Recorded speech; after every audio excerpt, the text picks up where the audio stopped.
Hello বন্ধুরা, কেমন আছো সবাই? তো এখন বাজে দেখো ঘড়ির কাঁটায় 9টা বাজতে 10। তো এখন থেকে ভিডিওটা শুরু করলাম। আশা করি তোমাদের সবার খুব ভালো লাগবে। তো পুরো ভিডিওটা দেখতে থাকো। তো জুনিস লাইভে নতুন আরেকটা ভিডিওতে সবাইকে অনেক অনেক স্বাগত জানাই।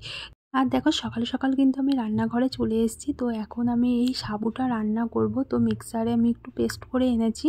তো আমি রান্না করব না। তো দেখো জল জল লাগছে, তোমাদেরকে দেখাচ্ছি। তো এটা রান্না করতে করতে একদম গাঢ় হয়ে যাবে। তো আমি তো সেরকম পারি না। তো মাকে বললাম, মা তুমি একটু রান্না করে দাও। তুমি মানে মা একটু ভালো বোঝে, আমি তো এসব কখনো করিনি। আর মাকে বলছি আমাকে একটু শিখিয়ে দাও কেমনভাবে করতে না হয়, আমাকেও তো কিছু শিখতে হবে।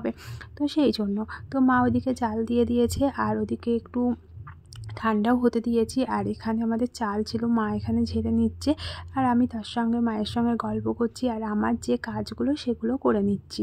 তো দেখো শাড়ি মার দেবো। আমি আগে কখনো শাড়ি মার দিইনি, তো বৌদিরা দিত, তো ধরে দিতাম। শাড়ি ধরার দায়িত্বটা ছিল আমার।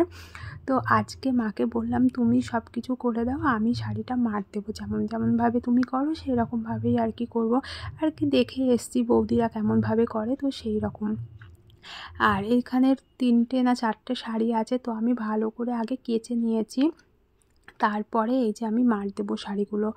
তো এই যে মার সঙ্গে গল্প করছি, জমিয়ে দিয়েছি, গল্পর আসর বসিয়ে দিয়েছি।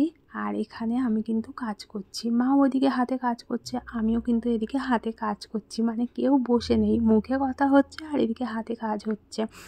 তো যাই হোক, দেখো কিচ্ছু কিন্তু আমি এসব পারতাম না, বিয়ের পর আর কি সব কিছুই শিখে গিয়েছি। তো শিখতে তো হবেই বলো। তো সব কিছু সময়ের সঙ্গে সব কিছু মানিয়ে নিতে হবে, এটাই হলো মেয়েদের জীবন। তো সেই সবই আর কি মায়ের সঙ্গে গল্প করছি। আগে কিছুই পারতাম না, মা কিন্তু আমাকে অনেক কিছু শিখিয়ে দিয়েছে, যেমন রান্নাটা আমি মানে বাপের বাড়ি কখনোই করিনি। তো এইসব কিন্তু আমি শ্বশুর বাড়িতে এসেই শিখেছি। যেটা যেটা পারি না এখনও সব কিছু মাকে জিজ্ঞাসা করি, কিসের পর কী দিতে হবে, কেমন করে রান্না করতে হবে। তো এইগুলো সব কিছু কিন্তু আমাকে ভীষণ হেল্প করে মা। তো যাই হোক, এখানে দেখো আমি শাড়িগুলো তো নিয়ে চলে আসলাম ছাদে, আর ভীষণ হাওয়া হচ্ছে, আর যা রোদ উঠেছে, মনে হচ্ছে শাড়ি 1 ঘন্টার মধ্যে শুকিয়ে যাবে। 1 ঘন্টাও সেরকম টাইম লাগবে না। তো যাই হোক, মানে হালকা হালকা একদম মার দিয়েছি, তো সেই জন্যেই যে দড়িতেই আর কি মেলে দিচ্ছি। আর আমি কিন্তু শাড়ি দিয়েই আর কি হালকা করে মার দিলাম, তো সেই কারণে বাড়িতেই দিলাম। আর যখন মানে ভালো করে দেবো তখন দোকানে আর কি দিয়ে আসবো। তো দোকান থেকে ভালো করে দিয়ে দেবে। তো দোকানে আর কি দেয় হয়তো খইয়ের মারটা দিলে খুব ভালো হয় শাড়িতে। আর এই যে আমি শাড়িগুলো মেলে দিলাম, তার সঙ্গে এই যে আমার একটা সুতির কাপড় ছিল, তো একটুখানি মার ছিল বলে আমি সুতির কাপড়গুলোই দিয়ে নিলাম। তো আমি আর মা কী করি, একটু মানে সুতির শাড়িগুলো একটু মানে নরম নরম হয়ে যায়, তো সেগুলো একটু মার দিয়ে পরি, বেশ ভালো লাগে, একটু নতুন নতুন লাগে, তারপরে পরতেও বেশ ভালো লাগে। তারপরে দেখো আমি রান্না বান্না করে স্নান টান করে এই যে শাড়িগুলোও আমি তুলে নিয়ে চলে এসেছি। তারপরে চালিয়ে দিলাম টিভি। তো টিভি না দেখতে দেখতে না কাজ না করলে ভালো লাগে না, একটু এদিকে গান চালিয়ে দিই, তারপরে কাজ করি, না হলে টিভি মায়ের ঘরে চলে আসলাম, টিভি চালিয়ে দিলাম। তারপরে এখানে আমার মতন আমি কাজ করছি। তো শাড়িগুলো ভালো করে ভাঁজ করে নিচ্ছি। তো আর আয়রন করতে হবে না, তাও ঠিকঠাকই আছে শাড়িগুলো। তো যাই হোক, 2-1 বার পরবো, তারপরে আবার লন্ড্রিতে দিয়ে আসবো। তোমরা কে কে আছো আমার মতন এইরকম মানে বাড়িতেই এইসব মানে মার দেওয়ার ব্যবস্থা করো, অবশ্যই কিন্তু জানাবে।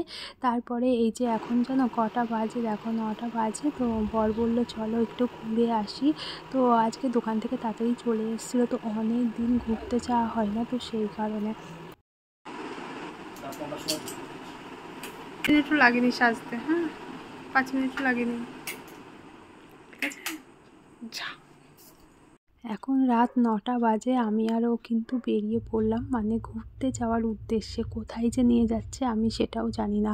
আর যেদিন দোকান থেকে তাড়াতাড়ি চলে আসে বা ছুটির দিন হয়, তো সেই দিন আমাকে বলে চলো একটু ঘুরে আসি, মনটাও একটু ভালো লাগে। তো একটু বাইরে থেকে খাওয়া দাওয়া করে আসি, যেমন একটু ফুচকা এগরোল এইসবই খাই, তাছাড়া অতটা কিছু খাওয়া হয় না বাইরে। তো বললো চলো বাড়িতে একা একাও মানে বোর হও, একটু ঘুরে আসি। তো সেই কারণে আমি আরও এই যে বেরিয়ে পড়লাম রাত 9টার সময়। কে যায় এখন ঘুরতে বলো, সবাই এখন খেয়ে দিয়ে ঘুমানোর টাইম, আর এদিকে আমরা ঘুরতে বেরিয়েছি। তো যাই হোক, বরের সঙ্গে ঘুরতে কে না ভালোবাসে, তো আমারও ভালো লাগে, কিন্তু অনেকটা রাত হয়ে গিয়েছে এই যা। তো কিন্তু দেখো এই দিকটা দারুণ লাগে, তো আমি যতবারই আর কি ঘুরতে আসি বলি চলো এই পাশটা থেকে ঘুরে আসি। তো এই পাশটা আমার দারুণ লাগে, মানে আমাদের বেধুয়াতে টোল ট্যাক্সের এই দিকটা, তো দারুণ দারুণ জায়গাটা। তারপরে এসে দেখো ও একটা চা অর্ডার দিয়েছে, তো আমি বাইরের চা খাই না, তো আমি তাই সেই জন্য বললাম চলো আমাকে লেস কিনে দাও, তো আমি ওটাই খাবো আর তুমি চা খাও। তারপরে চলে আসলাম এই যে বিরিয়ানি হাউসে। তো এখানে না বিরিয়ানিটা অসাধারণ বানাই, তো আজকে আর বিরিয়ানি আমরা খাবো না, তো বললাম চলো একটু এগ রোল খাওয়া যায়। তো এখানে আমি তো এগরোল খেতে শুরু করে দিয়েছি, আর আমি এমনি এগরোল নিয়েছি আর ও নিয়েছে চিকেন এগরোল। তো চিকেন এগরোলটা ভীষণ ভালো বানায়, তো আমার অতটাও ভালো লাগে না, আর আমার শুধু এই এগরোলটা বেশি ভালো লাগে, একটা সস দেয় যা দারুণ লাগে না, খুব ভালো লাগে। তো ও আবার চিকেন এগরোল খেতে এখানে ভীষণ পছন্দ করে, ভীষণ পছন্দ করে, তো সেই জন্য আমি আলাদা ও আলাদা। তো আমাকে দেয় যে খাও খাও কেমন টেস্টি, আমার অতটাও ভালো লাগে না কিন্তু খুব সুন্দর বানাই। তো যাই হোক, আমার তো ভীষণ ভালো লাগে এখানকার এগরোল, তো এখানে আমি অনেক কবার এসেছি এগরোল খেতে। যাই হোক বন্ধুরা, আজকের মতন ভিডিওটা এই পর্যন্ত রাখলাম, দেখা হচ্ছে নতুন একটা ভালো ভিডিওতে।